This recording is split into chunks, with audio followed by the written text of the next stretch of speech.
So hello বন্ধুরা, চলে এলাম আজকে একটি নিউ ক্লাসের টপিক্স নিয়ে। বন্ধুরা, আজকের এই ক্লাসটি কিন্তু ষষ্ঠ শ্রেণীর অর্থাৎ ক্লাস 6-এর হতে চলেছে। তোমরা ইতিমধ্যে আশা রাখছি স্ক্রিনে দেখতে পাচ্ছ রয়েছে তৃতীয় পরীক্ষা। আমি এখানে কিন্তু তোমাদের জন্য নিয়ে চলে এসেছি একটি কিন্তু গুরুত্বপূর্ণ মডেল প্রশ্নপত্র। এই প্রশ্নপত্রটি পুরো কিন্তু তোমাদের 70 নম্বরের করা রয়েছে। তো এখানে যেমন তোমরা পরীক্ষাতে দিতে যাবে স্কুলে, ঠিক একইভাবে কিন্তু এই প্রশ্নপত্রটা তৈরি করা হয়েছে। তো অবশ্যই কিন্তু পরীক্ষা দিতে যাওয়ার আগে কিন্তু অবশ্যই এই প্রশ্নপত্রটি একবার কিন্তু খুঁটিনাটি তোমরা কিন্তু একটু প্র্যাকটিস করে নিও, কারণ আমি এখানে রেখেছি এমন কিছু গুরুত্বপূর্ণ প্রশ্ন, যে প্রশ্নগুলো তোমাদের এই বছর পরীক্ষাতে আসার জন্য অনেকটাই গুরুত্বপূর্ণ। বলছি না বন্ধুরা যে চলে আসবে, কিন্তু বন্ধুরা এই প্রশ্নগুলো একটু দেখে যেও, কারণ হয়তো দেখবে যে এখান থেকে কিন্তু অনেক প্রশ্ন চলে এসেছে। তো অবশ্যই এগুলো করবে। আমি অনেকগুলো রচনাও দিয়েছি, চিঠি লেখা সব কিছু কিন্তু এখানে রয়েছে। তো এখানে আমি প্রশ্নটা কিন্তু তোমাদের জন্য কম্পিউটারে ছাপিয়ে আনিনি, আর নিজের হাতে লিখে কিন্তু প্রশ্নটা বানিয়েছি। তো অবশ্যই কিন্তু প্রশ্নটা মনোযোগ দিয়ে দেখো, এটা আশা রাখবো। তো অবশ্যই যদি প্রয়োজন হয় অবশ্যই খাতাতে প্রশ্ন তুলে নিতে পারো। তো বন্ধুরা, চলো শুরু করছি আজকের ক্লাসের টপিকস নিয়ে।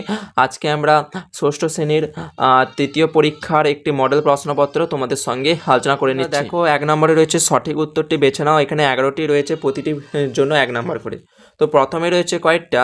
যতীন দাসের জন্ম হয়েছিল 1904, 1905, 1906 সালে।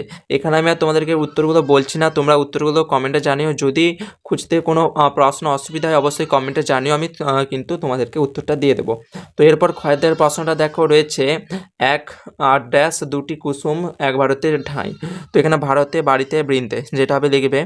গয়েরটি বকে বকেও হাতের লেখা উন্নতি করা গেল না, কার কথা এখানে বলা হয়েছে? হাবুর না তিনকড়ির না ফার্স্ট বইয়ের? তারপর এখানে ঘয়েরটা ননিদা নট আউট, কার লেখা? রবীন্দ্রনাথ ঠাকুর, মতিনন্দী, সুজয় সেন, এখানে লিখবে। এরপর উঁর প্রশ্নটা রয়েছে হত্যা শব্দটির পদান্তর করলে হয় হত্যে, হত না হতো। তো এখানে কিন্তু যেটা হবে তোমরা লিখে নেবে। এর পরের আমরা দেখে নিচ্ছি। তো এখানে পরের প্রশ্ন রয়েছে অনন্তপার জ্ঞান পাড়াবার রত্ন ভরা ড্যাশ। এখানে মুঠি, পুরি, নুড়ি, যেটা হবে লিখবে। তারপর 6টা রয়েছে ধাতুকে ভাগ করা যায় 3 ভাগে, 4 ভাগে না 2 ভাগে। বর্কিজ্য প্রশ্ন রয়েছে যুদ্ধ করিল, কে যুদ্ধ করিল? অশোক, বিজয় সেনানী না প্রতাপাদিত্য? তারপর ঝয়েরটা রয়েছে মা ভাত দিয়েছেন। এখানে দিয়েছেন পত্রী সমাপিকা ক্রিয়া না অসমাপিকা না অকর্মক্রিয়া? ইঁর প্রশ্ন রয়েছে সুধীরবাবুর শিক্ষকতার জীবন 10 বছরের না 15 না 20 বছরের? এরপর টয়ের প্রশ্ন যে যতীন দাস চিরনিদ্রায় ঢলে পড়েন 1930-এ না 1834 না 1929 সালে? এরপর আমরা দেখে নিচ্ছি কয়েকটি এসএকিউ টাইপের প্রশ্ন, অর্থাৎ শর্ট টাইপ প্রশ্ন।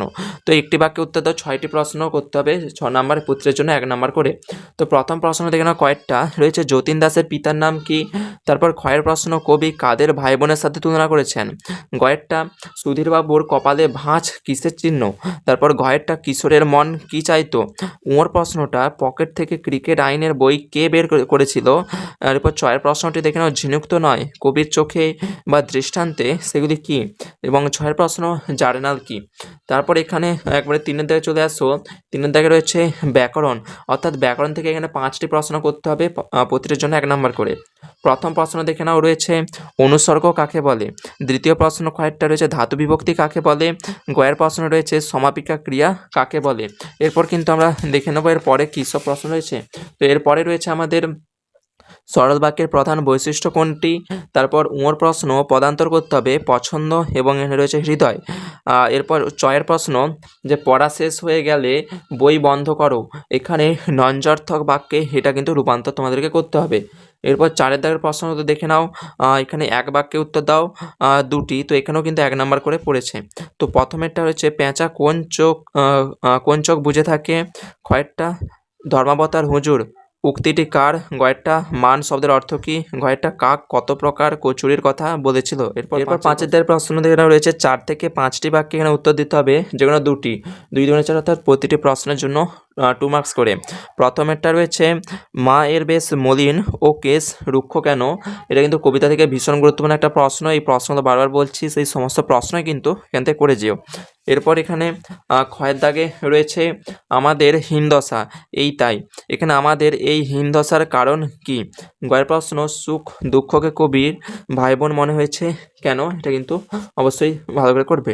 এরপর 6 প্রশ্ন দেখে নাও, প্রশ্নগুলোর উত্তর দাও যে কোনো দুটি, এগুলোও কিন্তু 2 মার্কসের করে, এগুলো এবারে গল্প থেকে দিয়েছে।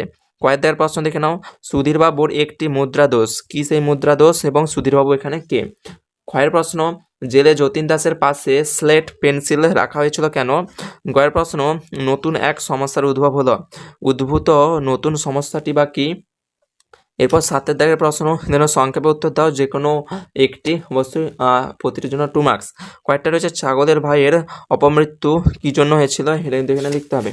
তারপরে দেখে নাও পরের প্রশ্ন, এখানে রয়েছে কয়েকটা রয়েছে, কাকেশ্বর কুচকুচি এর পরিচয় দাও।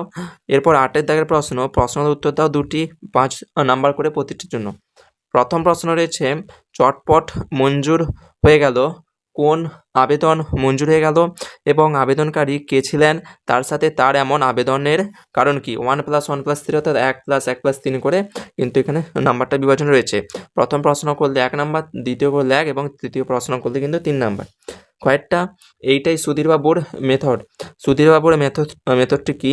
তার কাছে এই রহস্য পরিষ্কার হয়ে গেল, কোন রহস্যের কথা বা এখানে বলা হয়েছে। দুটি প্রশ্ন করবে, 2.5 করে 5।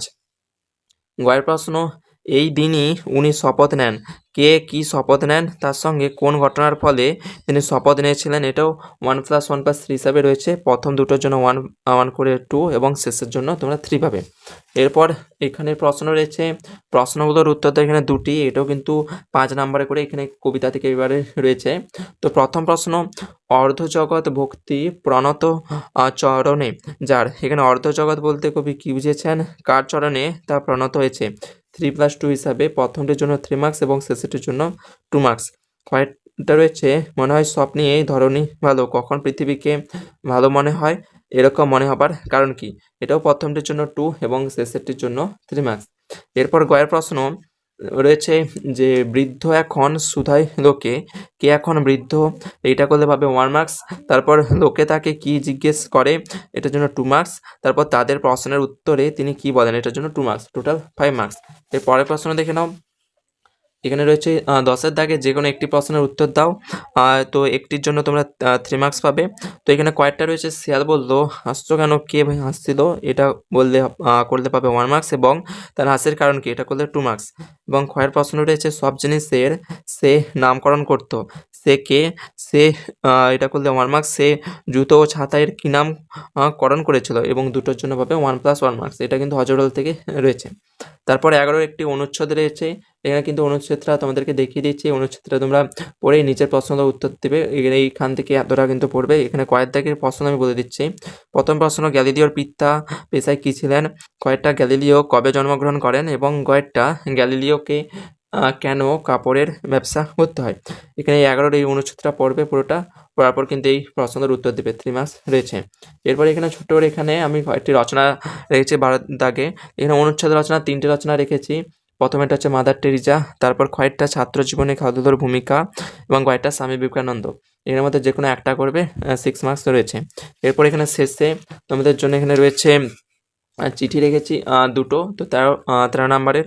প্রথমেরটা রয়েছে, পরীক্ষা কেমন হলো তা জানিয়ে আমাকে একটি চিঠি লেখো, এটা করলে 4 মার্কস, অথবা অনুপস্থিতির কথা জানিয়ে প্রধান শিক্ষক মহাশয়কে একটি চিঠি লেখো, এর জন্য রয়েছে 4 মার্কস। এখানের মধ্যে যে কোনো একটি পড়বে। বন্ধুরা, এই ছিল আজকের ক্লাসের টপিকস। আজকে কিন্তু আমরা ষষ্ঠ শ্রেণীর একটি পুরো 70 নাম্বারের একটি কিন্তু মডেল প্রশ্নপত্র দেখে নিলাম। তো অবশ্যই বলবো এই প্রশ্নগুলো মনোযোগ দিয়ে তোমরা বাড়িতে বসে প্র্যাকটিস করবে, কারণ এই প্রশ্নগুলো ভীষণ গুরুত্বপূর্ণ তোমাদের পরীক্ষাতে আসার জন্য। অবশ্যই রচনাগুলো ভালো করে করবে। তো বন্ধুরা, দেখা হচ্ছে নেক্সট ক্লাসে, পরের ক্লাসে আরও অন্যান্য ক্লাসের টপিকস নিয়ে আলোচনা করবো।